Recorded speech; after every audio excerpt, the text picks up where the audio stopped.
Hello students, मैं doctor Meenakshi Meena, सहायक आचार्य समाजशास्त्र गवर्नमेंट कॉलेज राजगढ़। मैं आपको बीए पार्ट 3 के स्टूडेंट्स को समाजशास्त्र विषय पढ़ाऊंगी।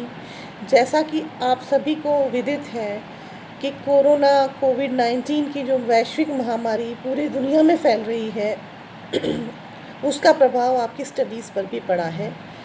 इसकी वजह से आपकी रेगुलर क्लासेस कॉलेज में नहीं हो पा रही हैं। इसी वजह से ये डिसीजन लिया गया है कि आपकी ऑनलाइन क्लासेस करवाई जाएंगी। इसी श्रृंखला में आज मैं आपको आपके प्रश्न पत्र सामाजिक विचारक पढ़ाऊंगी, जिसमें कि आज हमारा टॉपिक है इमाइल दुर्खीम। इमाइल दुर्खीम एक प्रसिद्ध सामाजिक विचारक हैं। इनके 2 सिद्धांत हैं जो कि इस वर्ष आपके सिलेबस में हैं। नंबर 1 सोशल फैक्ट्स, सामाजिक तथ्य। नंबर 2 डिवीज़न ऑफ लेबर, समाज में श्रम विभाजन। तो आज हम दुर्खीम का जीवन परिचय पढ़ेंगे एवं उनकी सामाजिक तथ्य की अवधारणा का अध्ययन इस क्लास में करेंगे। सबसे पहले हम उनके बारे में, उनकी कृतियों के बारे में थोड़ी जानकारी ले लेते हैं। प्रसिद्ध समाजशास्त्री व दार्शनिक इमाइल दुर्खीम का जन्म 15 अप्रैल 1858 को उत्तर पूर्वी फ्रांस के लारेन प्रदेश में स्थित एपिनल नामक स्थान पर हुआ था। दुर्खीम ने अपने जीवन काल में अनेक महान ग्रंथों की रचना की। इनमें से कुछ कृतियों के लेखक तो दुर्खीम स्वयं हैं, जबकि कुछ कृतियों को दुर्खीम के मृत्यु के बाद उनकी पत्नी और मित्रों ने उनके भाषणों व लेखों को पुस्तकों के रूप में प्रकाशित करवाया। उनके लिखे हुए प्रमुख ग्रंथ इस प्रकार हैं। Number 1 the division of labour in society. यह कृति उन्होंने 1893 में लिखी थी। दूसरा है the rules of sociological method. ये कृति उन्होंने 1895 में लिखी। उनकी अगली कृति है सुसाइड। इन्होंने यह कृति 1897 में लिखी। Elementary forms of religious life. यह कृति उन्होंने 1912 में लिखी। उनकी मृत्यु के बाद जो ग्रंथ प्रकाशित किए गए वो इस प्रकार हैं। Education and sociology 1922, sociology and philosophy 1924, moral education 1925, sociology and Saint Simon 1925, pragmatism and sociology 1955। Durkheim पर समाजशास्त्र के जनक ऑगस्ट कॉम्ट का सर्वाधिक प्रभाव पड़ा। दुर्खीम ऑगस्ट कॉम्ट के प्रत्यक्षवाद से काफ़ी प्रभावित थे। कॉम्ट के अनुसार प्रत्यक्षवाद का अर्थ वैज्ञानिक है। इनका मानना था कि समस्त ब्रह्मांड एवं प्रकृति अपरिवर्तनीय प्राकृतिक नियमों द्वारा व्यवस्थित और निर्देशित होते हैं। इन नियमों को धार्मिक व तात्विक आधारों पर नहीं बल्कि वैज्ञानिक आधारों के पर ही समझा जा सकता है और विश्लेषित किया जा सकता है। इस प्रकार निरीक्षण, परीक्षण, प्रयोग और वर्गीकरण पर आधारित वैज्ञानिक पद्धतियों द्वारा समझना, विश्लेषण और निर्वचन करना तथा उससे ज्ञान प्राप्त करना ही प्रत्यक्षवाद है। प्रत्यक्षवाद के अलावा दुर्खीम कॉम्ट के समाजशास्त्रीयवाद से भी अत्यंत प्रभावित थे। अब हम यहाँ ले लेते हैं उनका जो आपके सिलेबस में दिया गया है सामाजिक तथ्य। ये टॉपिक शुरू करते हैं। सामाजिक तथ्य। सामाजिक तथ्य क्या है? 1895 में दुर्खीम ने the rules of sociological method नामक कृति की रचना की। इस पुस्तक में दुर्खीम ने सामाजिक तथ्य की विवेचना की है। दुर्खीम ने यह अनुभव किया कि समाजशास्त्र को एक स्वतंत्र विज्ञान के रूप में तब तक स्थापित नहीं किया जा सकता जब तक कि उसकी अध्ययन वस्तु की विशिष्टता स्पष्ट न हो और इसके अन्वेषण के विकास के लिए एक व्यवस्थित और वस्तुनिष्ठ पद्धति शास्त्र का विकास न हो। इन्हीं 2 उद्देश्यों की पूर्ति के लिए दुर्खीम ने समाजशास्त्रीय पद्धति के नियम की रचना की। दुर्खीम ने इस पुस्तक में 2 मुख्य समस्याओं को उठाया है। नंबर 1, उन्होंने समाजशास्त्र के विद्यार्थियों के अध्ययन हेतु विशिष्ट और उपयुक्त विषय का निर्धारण किया। उन्होंने समाजशास्त्र को मनोविज्ञान और जीव शास्त्र से मुक्त करके उसे एक पृथक और स्वतंत्र अस्तित्व प्रदान किया।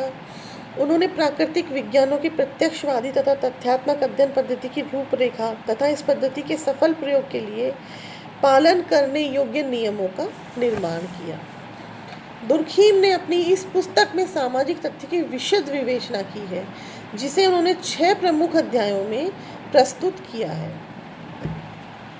पहला है सामाजिक तथ्य क्या है। सामाजिक तथ्यों का अर्थ क्या है। इमाइल दुर्खीम ने विषय वस्तु और अध्ययन पद्धति दोनों दृष्टियों से समाज शास्त्र को एक स्वतंत्र सामाजिक विज्ञान के रूप में प्रतिष्ठित करने का प्रयास किया है। दुर्खीम ने सामाजिक तथ्यों को समाज शास्त्र की विषय वस्तु के रूप में प्रस्तुत किया है। दुर्खीम का स्पष्ट रूप से मानना है कि समाज शास्त्र समस्त मानवीय गतिविधियों का अध्ययन नहीं करता, अपितु अपने को केवल सामाजिक तथ्यों के अध्ययन तक सीमित रखता है। सामाजिक तथ्यों का अर्थ स्पष्ट करते हुए दुर्खीम ने कहा है कि सामाजिक तथ्यों को वस्तुओं के समान समझना चाहिए। यद्यपि दुर्खीम ने वस्तु शब्द का अर्थ कहीं भी वास्तविक अर्थ स्पष्ट नहीं किया है। दुर्खीम ने वस्तु शब्द को 4 पृथक पृथक अर्थों में प्रस्तुत किया है। पहला है सामाजिक तथ्य एक ऐसी वस्तु है जिसमें कुछ विशेष गुण होते हैं जिसे बाह्य रूप से देखा जा सकता है। नंबर 2, सामाजिक तथ्य एक ऐसी वस्तु है जिसे केवल अनुभव के द्वारा ही जाना जा सकता है। नंबर 3, सामाजिक तथ्य एक ऐसी वस्तु है जिसका अस्तित्व मनुष्यों पर बिल्कुल भी निर्भर नहीं है। नंबर 4, सामाजिक तथ्य एक ऐसी वस्तु है जिसे केवल बाह्य तौर पर देखकर ही जाना जा सकता है। सामाजिक तथ्य वस्तु के समान है, अतः यह कोई स्थिर अवधारणा नहीं है, अपितु यह एक गतिशील अवधारणा है।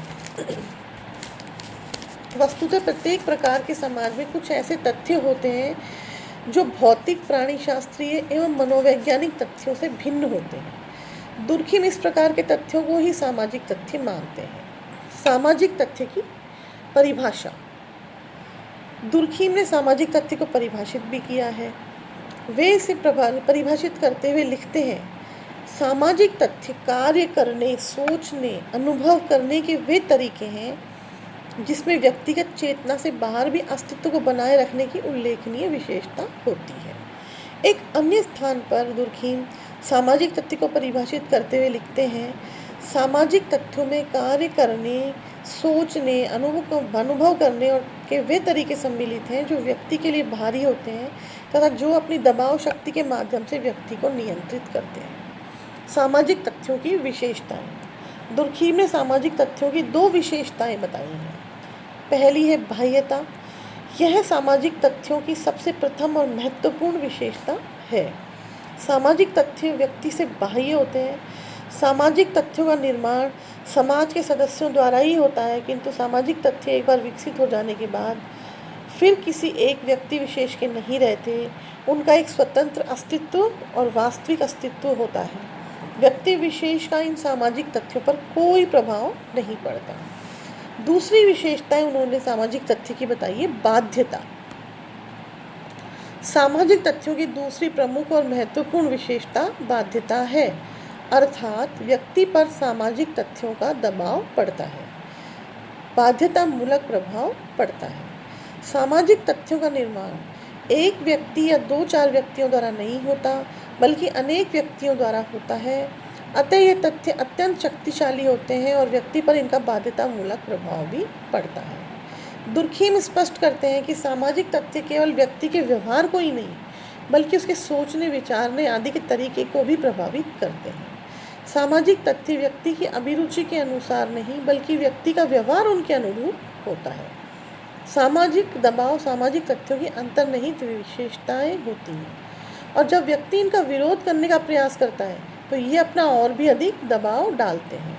इस प्रकार दुर्खीम के अनुसार सामाजिक तथ्य कार्य करने का वह प्रत्येक तरीका है जो व्यक्तियों से बाह्य है और व्यक्तियों पर दबाव डालने की क्षमता रखता है। इस प्रकार आज हमने पढ़ा कि सामाजिक तथ्य क्या है, सामाजिक तथ्यों की विशेषताएं क्या हैं, सामाजिक तथ्यों की परिभाषाएं क्या हैं।